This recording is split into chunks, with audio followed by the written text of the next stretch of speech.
इतिहास का सबसे क्रांति थी, जिसके बारे में सुनकर हर भारतीय का खून खौल उठता है, और वह है जलियांवाला बाग हत्याकांड।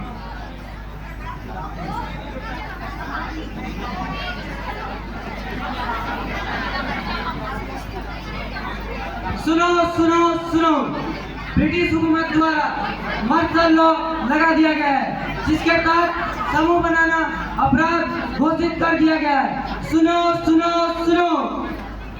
हे भगवान, ये कौन सी नई समस्या आन पड़ी है?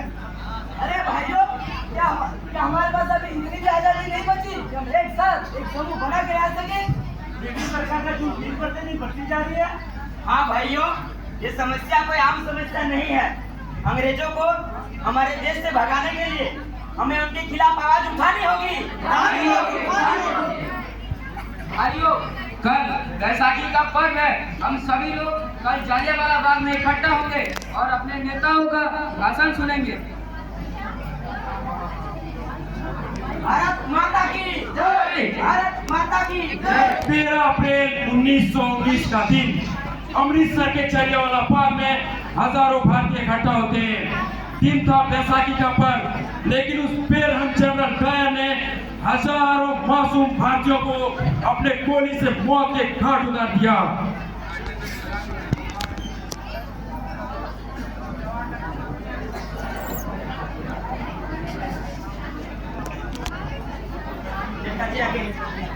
प्रणाम प्रणाम प्रणाम। दोस्तों, इन अंग्रेजों का तानाशाही दिन प्रतिदिन बढ़ते जा रहा। अब हम इतने और काबिल नहीं रहे कि और इनकी तानाशाही सह सके। अब हमें इनके खिलाफ विद्रोह करना होगा। अब हमें इनको बता देना होगा कि हमें पूर्ण स्वराज चाहिए। भारत माता की जय, भारत माता की जय। तुम लोग नहीं माने ना?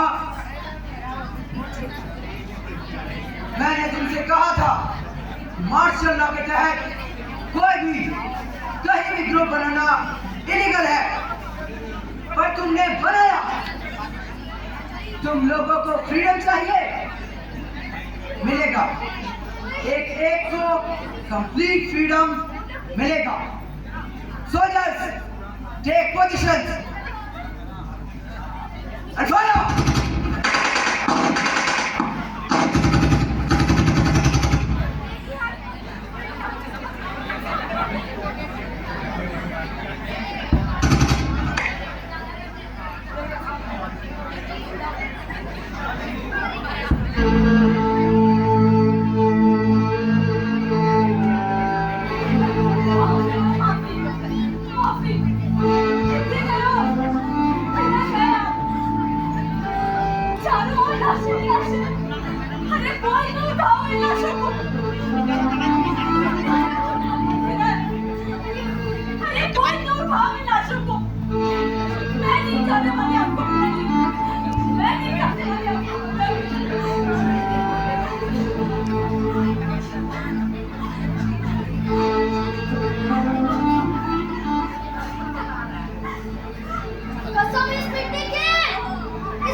इस घटना का उस 12 साल के बालक के दिमाग में इतना गहरा असर पड़ा कि उसके मन में क्रांति की भावना जग उठी, और उस बालक का नाम था भगत सिंह। सन 1923 में भगत सिंह ने लाहौर का सुप्रसिद्ध नेशनल कॉलेज ज्वाइन किया। वहां पर उनकी मुलाकात पटेश्वर दत्त, राजगुरु एवं अन्य साथियों से हुई। उनके भाषाएं प्राण भले ही अलग थे, लेकिन उनका मकसद सिर्फ एक ही था, भारत देश की आजादी, आजादी और सिर्फ आजादी।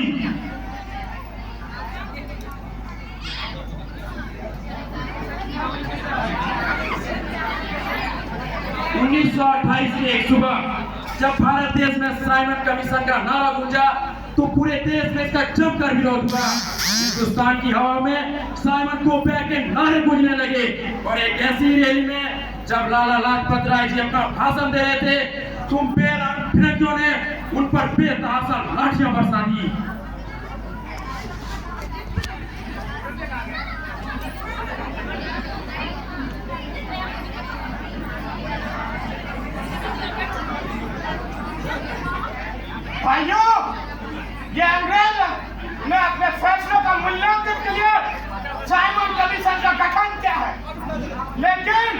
इसी साइमन कमीशन ने एक भी भारतीय नहीं है, मात्र ब्रिटिश है।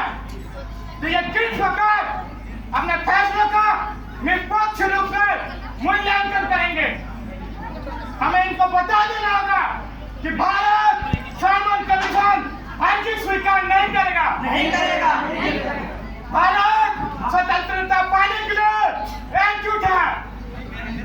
Simon Simon Simon Simon go back,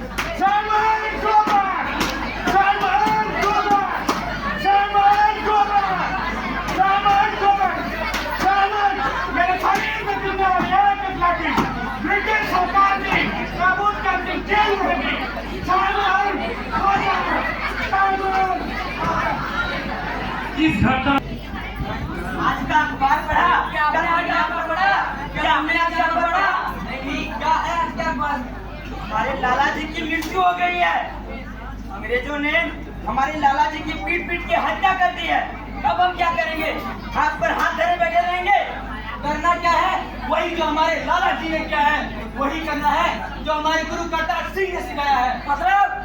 मतलब कि वही आंख के बदले आंख, हाथ के बदले हाथ और जान के बदले जान। भगत, आप इन वीडियो का शासन हमसे सहा नहीं आता। हम इनके खिलाफ आवाज उठानी होगी। तो मेरे साथ कौन जाएगा? मैं जाऊंगा, लेकिन भालो अंग्रेजी बोलनी पड़ेगी। जो भगत जी के नाम बोल दूंगा। लेकिन एक बात बताओ, तुम इनका मरने के लिए उनकी क्यों मारे हो? एक बार देश के लिए मार जाओ, इसे चैन से जीऊंगा।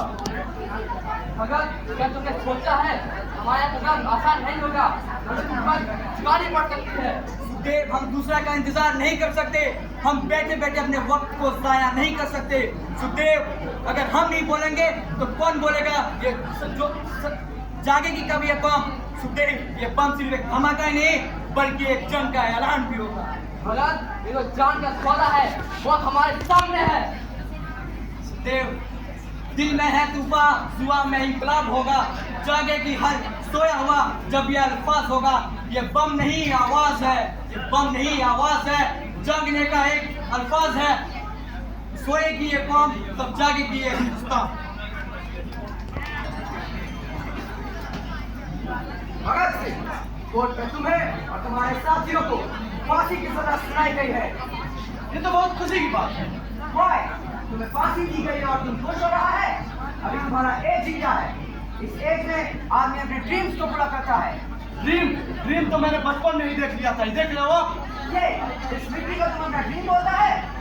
हाँ, ये साधारण मिट्टी नहीं है, ये जले वाला बाप की मिट्टी है। इसमें मेरे देशवासियों का लहू बहा है। मैं इसे अपने साथ रखता हूँ ताकि मेरा मकसद सपने वजूद का याद दिलाता रहे, जिसका नाम है आजादी। तुम्हें क्या लगता है भगत सिंह, क्या तुम्हारी इस फांसी से तुम्हारे देश को आजादी मिल जाएगी? मैं अपनी जान की दुश्मन को मैं अपनी जान कहता हूँ। मैं अपनी जान की दुश्मन को मैं अपनी जान कहता हूँ। मोहब्बत की मिट्टी को मैं हिंदुस्तान कहता हूँ। जनाब, मुझे यकीन है मेरी कुर्बानी में उनकी जान मिल जाएगी। बस एक बार हमारी गवर्नमेंट को अपॉलॉजी लेटर लिख के दे दो। मैं पूरी कोशिश करूंगा कि तुम्हारे और तुम्हारे साथियों को फांसी ना दी जाए। जब मैं 3 साल का था तो मेरे चाचा स्वर्ण सिंह शहीद हुए थे और मेरे गुरु करतार सिंह ने जो देश के लिए कुर्बानी दी थी। आप सोच भी कैसे सकते हैं, जो लड़का कुर्बानियों के बीच बला पड़ा हो, आपकी सरकार को माफीनामा भिला सकता। तुम खुद सोचो भगत सिंह, 1858 से अब तक तुम्हारी कंट्री में कितना कुछ हुआ। न जाने कितने ही इंडियंस का हेल्थ, उनके एजुकेशन और उनकी फैमिली का खयाल सिर्फ और सिर्फ हमारी गवर्नमेंट रखा। एक पक्षी को पिंजरे में कैद करके दाना पानी देने को आप ध्यान रखना कहते हैं? माफ कीजिएगा हुजूर, आपकी गुलामी की जंजीरें अब कमजोर पड़ने लगी है। तुम्हारे जैसे न जाने कितने क्रांतिकारी आए लेकिन उन्हें मौत के सिवा कुछ नहीं। Try to understand, तुम्हारे जैसे भगत सिंह आते जाएंगे और आते जाएंगे पर उन्हें मिलेगा कुछ नहीं। कतरा कतरा मेरे लहू का इस बदन के काम आएगा। मेरे जाने के बाद तिरंगा हिमालय पे ऐसे ही मुस्कुराएगा। जनाब, मुझे यकीन है किसी न किसी दिन सोई हुई सरकार जाएगी और फांसी के लिए रस्सियां कम पड़ जाएगी लेकिन गले कम नहीं पड़ेगी।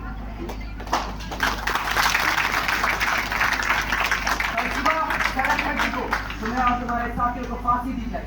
अगर तुम्हारा इरादा रात तक बदल जाए तो मुझे आपके बता दें। मैं पर्सनली जाकर आपके साथ बात करूंगा। शुक्रिया जनाब। उस दिन भगत, सुखदेव और राजगुरु रोज से ज्यादा खुश नजर आ रहे थे। फांसी की तकनीक की और एक एक कदम यूं बढ़ा रहे थे मानो अपनी महबूबा से मिलने जा रहे हो।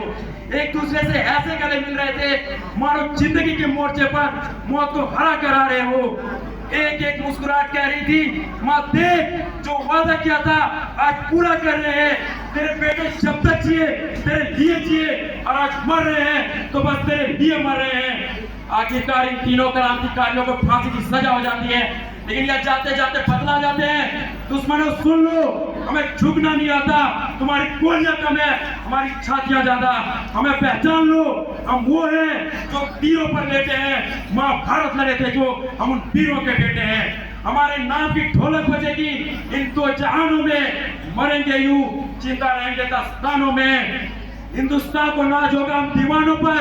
ए माँ भरोसा रखना अपनी संतानों पर, हम तिरंगा कर देंगे आसमानों पर। पूजा चाहिए ना मजाक चाहिए, मेरे देश को बस उजियार चाहिए।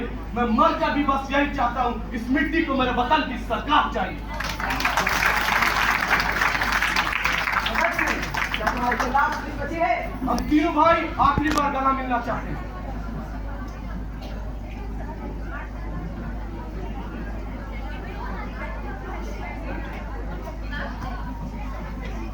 सरफरोशी की तमन्ना अब हमारे दिल में है, देखना है जो कितना बाजुए का दिल में है। बताने दे बता देंगे तुझे आसमां, अब से हम क्या बताएं क्या हमारे दिल में है।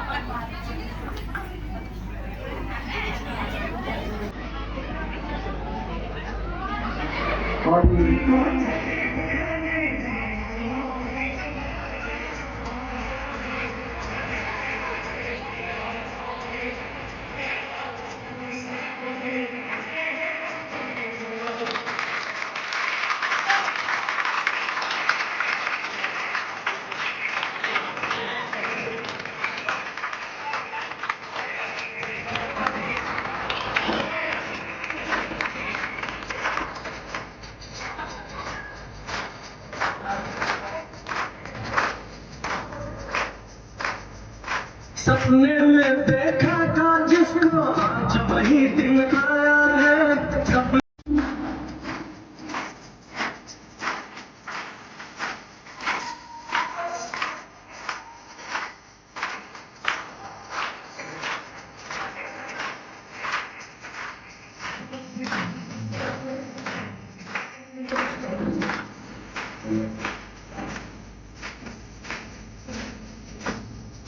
Yeah.